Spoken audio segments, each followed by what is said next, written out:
आता हे फराळाचं ताट, शाबूची खिचडी, देशी केळ, भाजलेल्या हिरव्या मिरच्या, दही, शाबूचं तळलेलं सांडगं आणि खारं शेंग. राम राम मंडळी, तुम्हाला आणि तुमच्या सगळ्या कुटुंबाला आषाढी एकादशीच्या हार्दिक शुभेच्छा. आज वर्षाची आषाढी एकादश आहे. त्यानं जवळजवळ सगळ्यांचाच उपास असते. आज आमच्या घरात सगळ्यांचीच एकादश आहे बघा. म्हणून रात्री झोपताना शाबू भिजत घातला. रात्री शाबू भिजत घातला होता. त्यानं कसा मौसूर भिजलाय बघा. बघा कसा मौसूर झालाय बघा.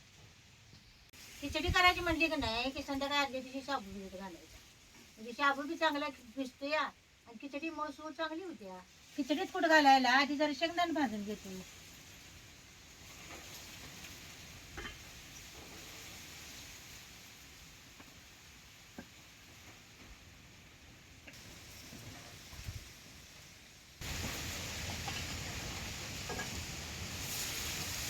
आता तवा तापलायचे शेंगदाणे ओततो.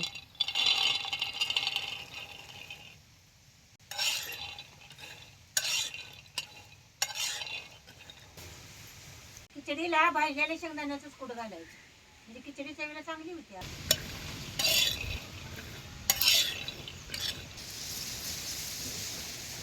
असं डाग पडस तो शेंगदाणा भाजून घ्यायचं. आता यातलं निम्म शेंगदाणा कुट कराय काढतो. निम्म शेंगदाणा खारं करून घेतो.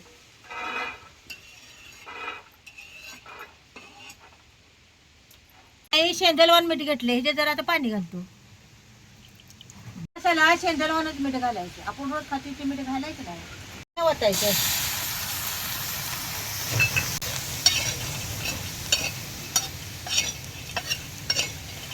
असं मिठात पाणी ओतलं का नाही आणि जरा शेंगदाणा भाजायचं म्हणजे कुरकुरीत होतं. आता भाजल्यात काढून घेतो. आता शेंगदाणे गार झाले ती पाट्यावर जरा वाटून घेतो. असं जरा जरा शेंगदाणे घेऊन वाटून घ्यायचं.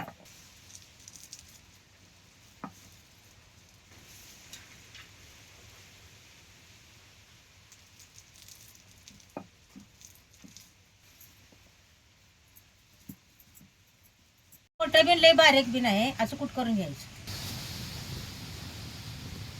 शाबू बटाट्याचं सांडगं आता हे तळून घ्यायचं.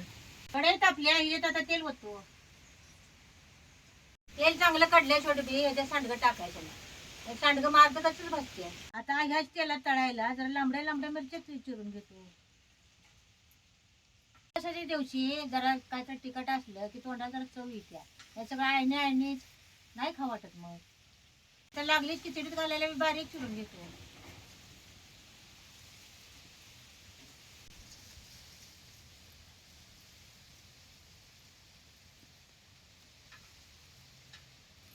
तेल चांगलं कडले जे सांडगं सोडतो.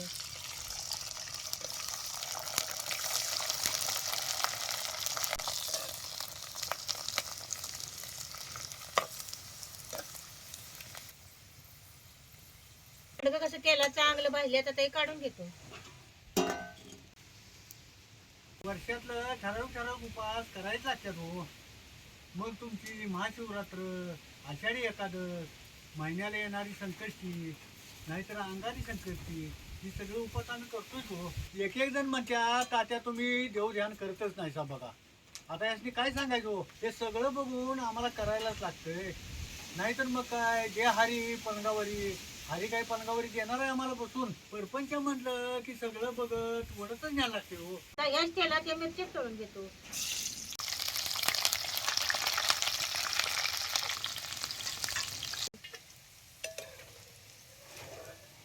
आता खिचडी करायला ह्याच्यात जरा तेल काढतो. वरच भाजलेलं कुठं घालायचं.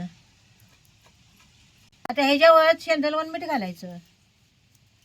आता हे सगळं एकत्र करून घेतो.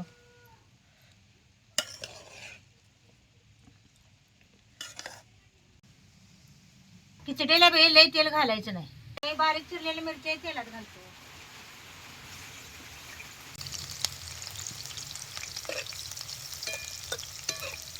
खिचडीला जरा तिखट बघूनच मिरच्या घालायच्या. आता मिरच्या तेलात चांगल्या भाजल्या आता त्यात शाबू घालतो.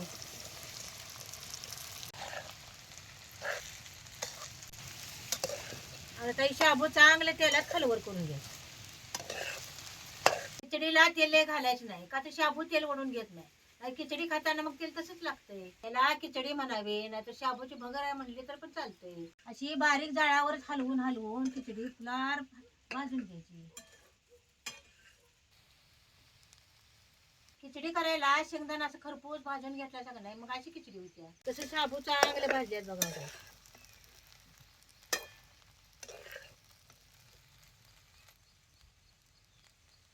आता ही खिचडी कशी फळफळी झाली बघा काही. शाबू चांगले भिजलं का नाही की अशी खिचडी मग फळफळीत होत्या. आता ही खिचडी खायला तयार झाली बघा.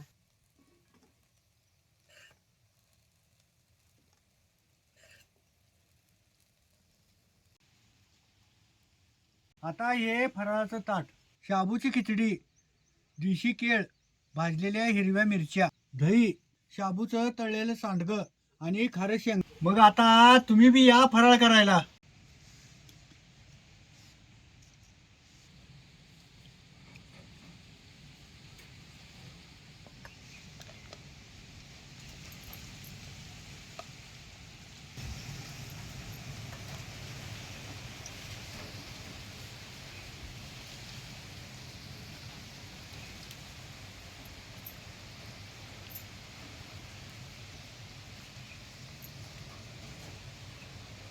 अगं फराळाचं सगळं चांगलं झालंय बघ.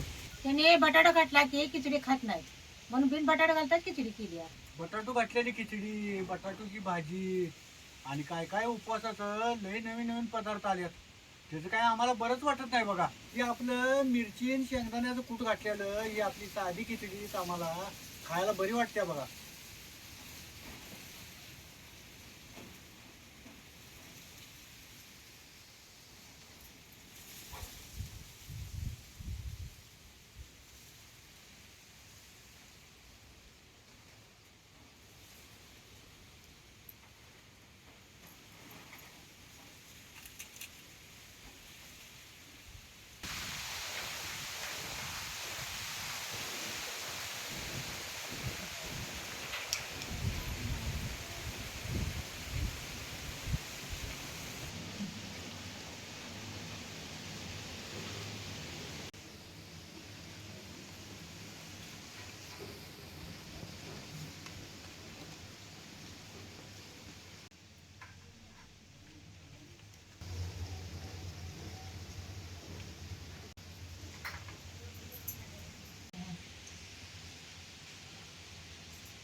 आमच्या दारात हे विठ्ठल रुक्माईचं मंदिर आहे.